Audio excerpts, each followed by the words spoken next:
मैं सत्यपाल यादव 65 ओल्ड गुड़गांव का निवासी हूँ।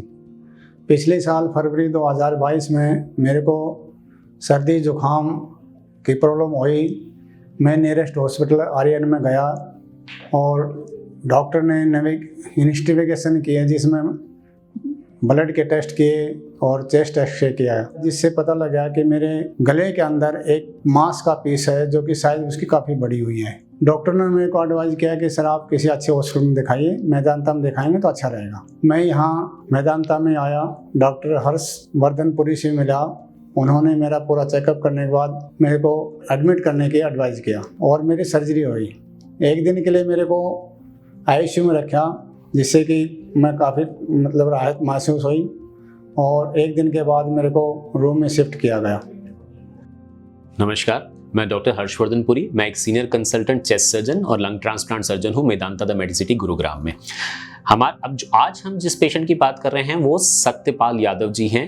ये मेरे पास 2022 में एक बार आए थे। इन्हें प्रॉब्लम क्या थी? इनको रेट्रोस्टर्नल गॉइटर की एक बीमारी थी। रेट्रोस्टर्नल गॉइटर क्या होता है? हमारी नेक में यहाँ पे एक ग्लैंड होता है जिसको थायराइड कहते हैं। ये थायराइड ग्लैंड कुछ पेशेंट्स में काफी बड़ा हो जाता है। बड़ा होने के कारण आहिस्ता आहिस्ता कुछ तकलीफ उन पेशेंट को देने लगता है, या कई बार सिर्फ ये कॉस्मेटिकली बुरा लगता है तो पेशेंट दिखाने आ जाते हैं हमारे पास।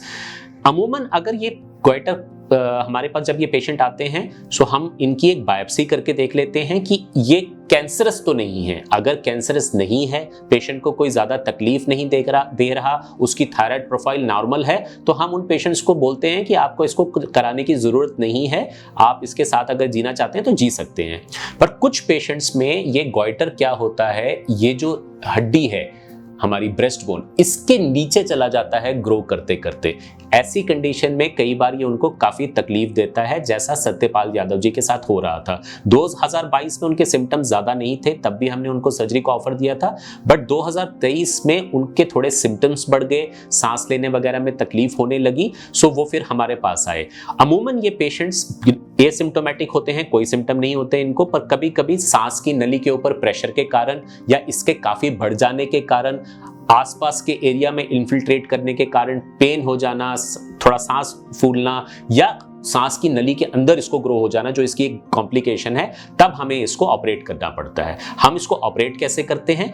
यूजुअली 90% केसेस में सिर्फ नेक से एक इंसिजन देके हम इसको निकाल पाते हैं, और 10% केसेस में इन पेशेंट्स में हमको ये हड्डी का ऊपर वाला भाग काटना पड़ता है और फिर इसको निकालना पड़ता है जब ये धमनियों के बहुत पास होता है। इसीलिए इसको normal head and neck surgeons कई बार ऑपरेट नहीं करते और हमारे पास जो हम थोरैसिक सर्जन्स होते हैं उनके पास भेज देते हैं। हम 90% हम नेक से कर पाते हैं इनको अपने इंस्टीट्यूट में, सिर्फ 10% में हमें ये हड्डी काट के इसको निकालना पड़ता है। निकालने के बाद 2-4 दिन 5 दिन के बाद अच्छी केयर करने के कारण ये पेशेंट ठीक हो जाते हैं और इनको अपनी दिनचर्या में वापस भेज दिया जाता है, जैसा कि हमने मिस्टर सत्यपाल यादव के साथ किया। शुक्रिया। मैं लास्ट ईयर फरवरी 2022 से गले का एक मांस का पीस की वजह से काफ़ी परेशान था, जो कि अभी अगस्त 2023 में मेरी डॉक्टर हर्षवर्धनपुरी जी ने और उसके स्टाफ ने मेरी सर्जरी करी। मैं अभी बिल्कुल स्वस्थ हूँ, बिल्कुल ठीक हूँ। मैं डॉक्टर हर्षवर्धनपुरी जी का और उसके स्टाफ का तहे दिल से धन्यवाद करता हूँ कि उन्होंने मेरे को काफ़ी सपोर्ट किया, मेरे को ठीक किया। धन्यवाद।